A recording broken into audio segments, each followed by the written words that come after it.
Wow, we've got something really cool today. This is the Carle Classics book. And I'm kind of excited because it has 3 stories in one book.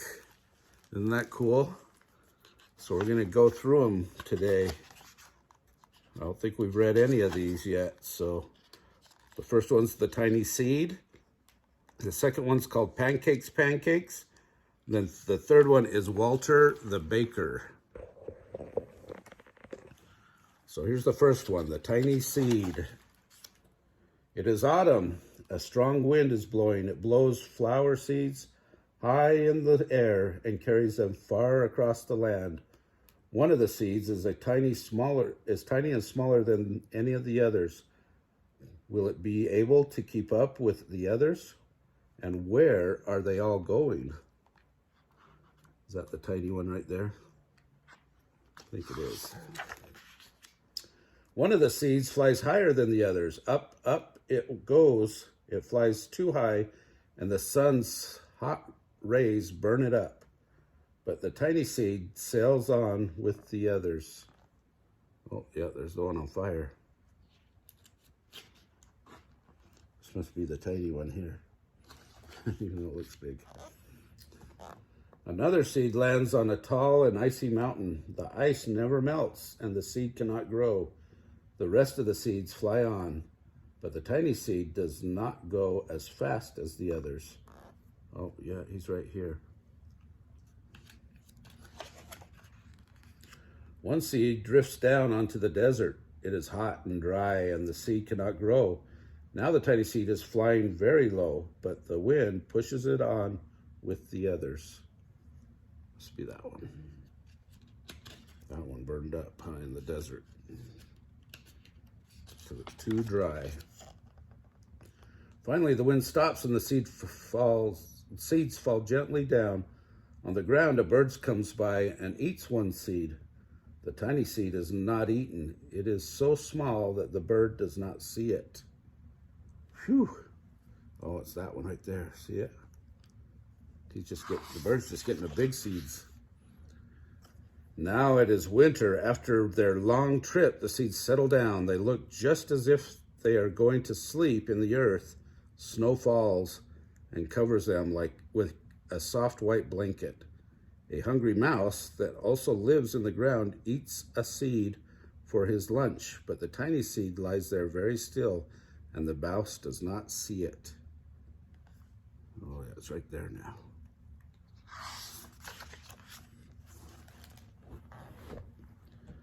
Now it is spring. After a few months, the snow has melted and it is really spring. Birds fly by, the sun shines, rain falls, the seeds grow so round and full that they start to burst open a little. Now they are not seeds anymore, they are plants. First, they send roots down into the earth, then their little stems and leaves begin to grow up towards the sun and the air. There is another plant that grows much faster than the new little plants. It is a big fat weed, and it takes all the sunlight and the rain away from one of the small new plants, and that little plant dies. The tiny seed hasn't begun to grow yet. It will be too late. Hurry, but finally it too starts to grow into a plant. So see, there's the one that died because of the big weed. But there's the little plant from the little seed. The tiny plant that grew from the tiny seed is growing fast, but its neighbor grows even faster. Before the tiny plant has 3 leaves, the other plant has 7. And look, a bud, and now even a flower. But what is happening? First, there are footsteps, then a shadow looms over them, then a hand reaches down and breaks off the flower. But the little plant's okay. It is summer. Now the tiny plant frozen from the tiny plant, the tiny plant from the tiny seed is all alone. It grows on and on. It doesn't stop. The sun shines on it and the rain waters it has many leaves. It grows taller and taller. It is taller than the people. It is taller than the trees. It is taller than the houses. And now a flower grows on it. People come from far and near to look at this flower. It is the tallest flower they have ever seen. It is a giant flower. What do you think of that? I don't know if I've ever seen a flower that big. All summer long, the birds and the bees and the butterflies come visiting. They have never seen such a big and beautiful flower. Now it is autumn again. The days grow shorter, the nights grow cooler, and the wind carries yellow and red leaves past the flower. Some petals drop from the giant flower and they sail along with the bright leaves over the land and down to the ground. The wind blows harder. The flower has lost almost all of its petals. It sways and bends away from the wind, but the wind grows stronger and shakes the flower once more. The seed pod opens. Out come many tiny seeds that quickly sail far away on the wind. So now there's a lot of baby seeds. It starts all over again, right? All right, this story is called Pancakes, Pancakes. What do you think it's about? Kikiriki, crowed the rooster. Jack woke up and looked out the window and thought, I'd like to have a big pancake for breakfast. There's Jack down there. Jack's mother is already up and busy. Mother said, Mother, said Jack, I'd like to have big pancake for breakfast.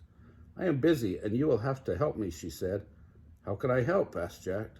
We'll need some flour, she replied. Take a sickle and cut as much wheat as the donkey can carry. Then take it to the mill. The miller will grind it into flour. When Jack had cut enough wheat, he put it on the donkey's back and took it to the miller.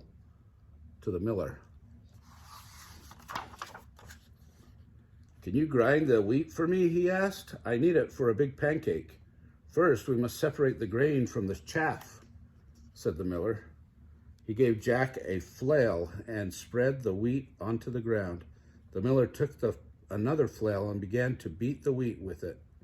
Jack helped with the threshing, and soon there was a big pile of straw and chaff and a small pile of grain. The miller poured the grain on a large flat stone. On top of it was a round millstone connected to the water wheel on the outside, and the water wheel turned round and round, turning the millstone round and round too, to grind the grain into flour. At last, the miller handed Jack a bag of flour. Did you guys know that that's how the flour was made? Here's the flour, shouted Jack. Let's make a pancake. But his mother said, now we need an egg. Jack went to the black hen and fed her some grain that had slipped into his pocket while he had been threshing. Cluck, cluck, said the black hen, and went inside the hen house. Then she said, cluck, cluck, once more, and laid an egg. Here's an egg, shouted Jack. Let's make a pancake. But his mother said, now we need some milk. Jack went to the spotted cow and began to milk her. Moo, moo, said the spotted cow, as the milk squirted into the pail.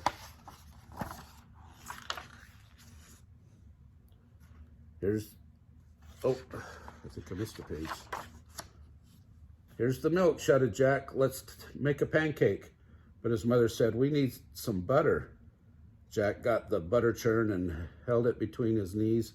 His mother scooped the cream from the top of the milk and put it in the butter churn. Jack pushed the churn handle up and down, up and down. Finally, the cream turned into butter. Here's the butter, shouted Jack. Let's make a pancake. But his mother said, we need to build a fire. Jack went to the woodshed and brought some firewood. Here's the firewood, shouted Jack. Let's make a pancake. But his mother said, wouldn't you like to have something sweet on your pancake? So Jack went down to the cool cellar and pulled a jar of strawberry jam from one of the shelves. Here's the strawberry jam, shouted Jack. Let's make a pancake. In the kitchen, Jack's mother had filled the table with the flour, the egg, the milk, the butter. There was also a mixing bowl, a cup, a wooden spoon, a ladle, a frying pan, a plate, a knife and fork and spoon, and a jar of strawberry jam. And his mother said, put the cup full of flour into the bowl. Break the egg into the flour and stir.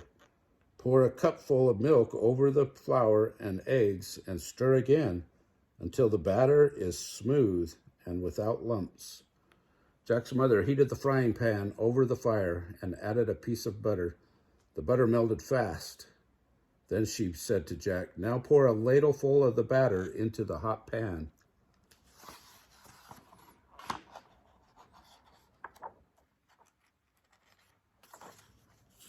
After a minute or two, she looked at the underside of the pancake. It was golden brown. Now watch, she said.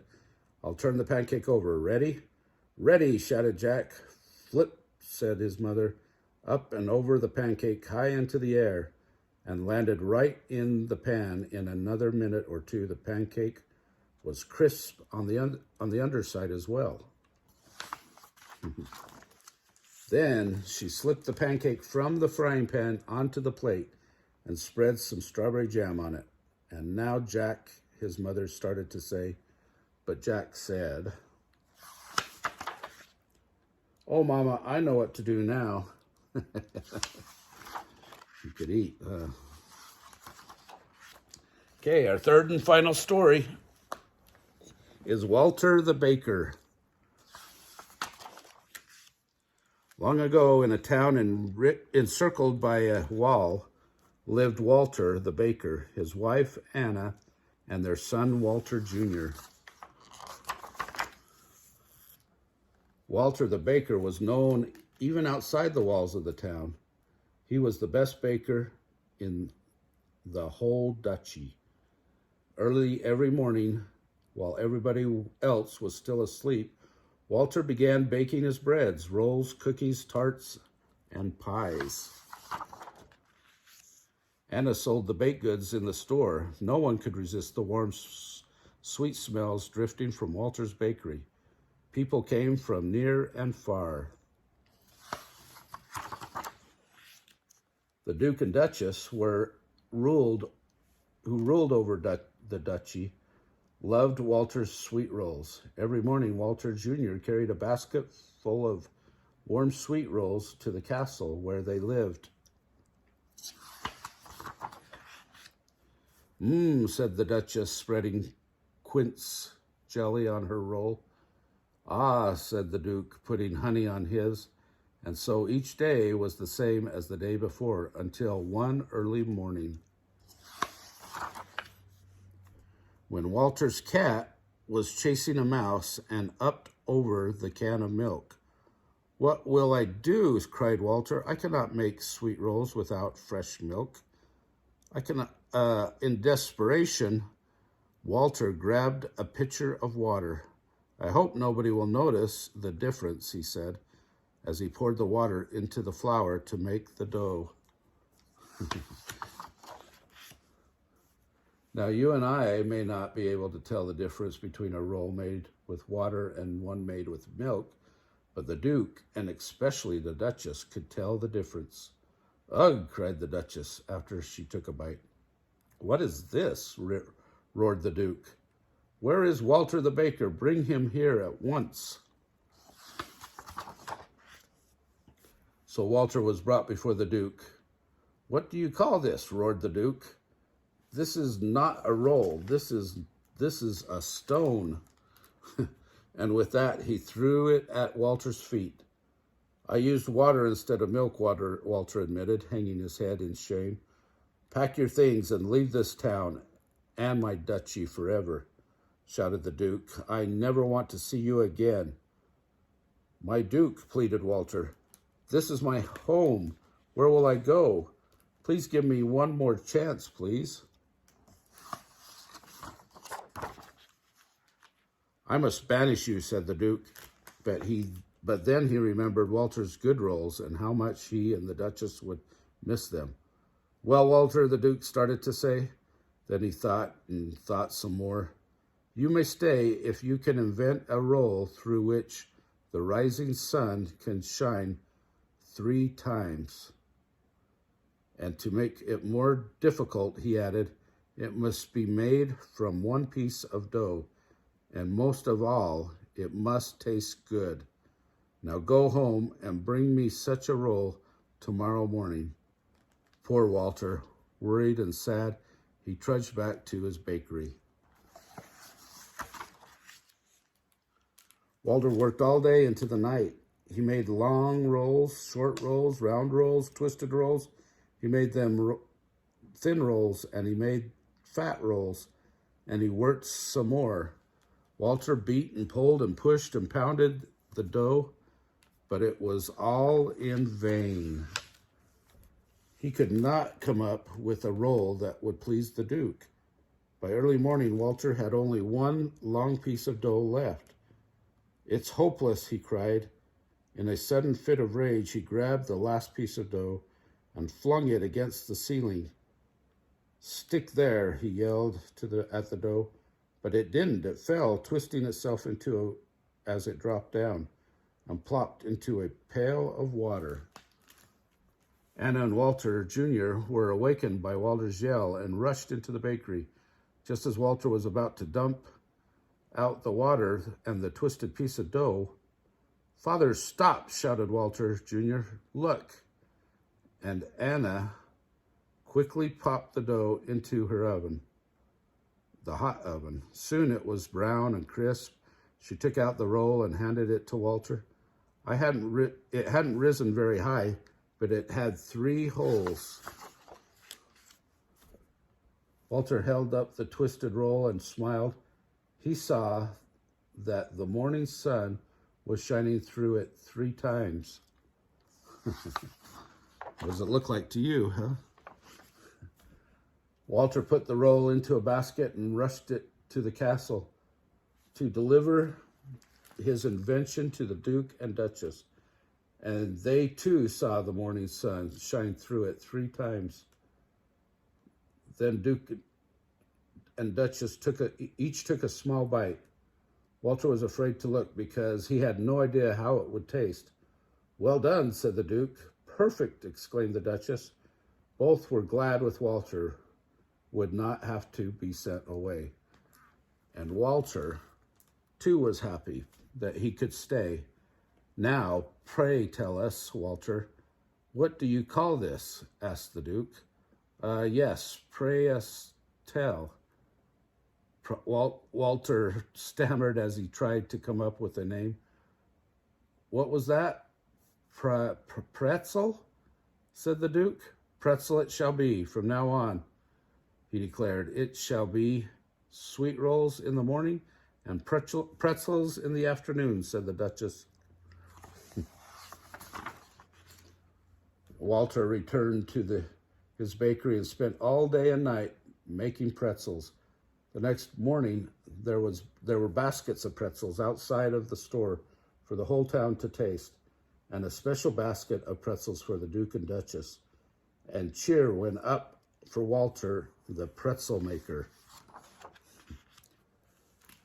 The word pretzel comes from the Latin word brachium, meaning arm. The pretzel was originally a simple bread eaten during Lent. Its shape is based on an ancient position for prayer, in which the arms were folded across the chest and the hands were placed in opposite shoulders. Well, that's some good history there on pretzels. Anyway, if you like Eric Carle books, we have a whole playlist for Eric Carle. And like our channel, subscribe to the channel. Tell all your friends to subscribe to the channel, all your teachers, all your parents, everyone you know, and give us a big thumbs up because we need those as well. Thanks.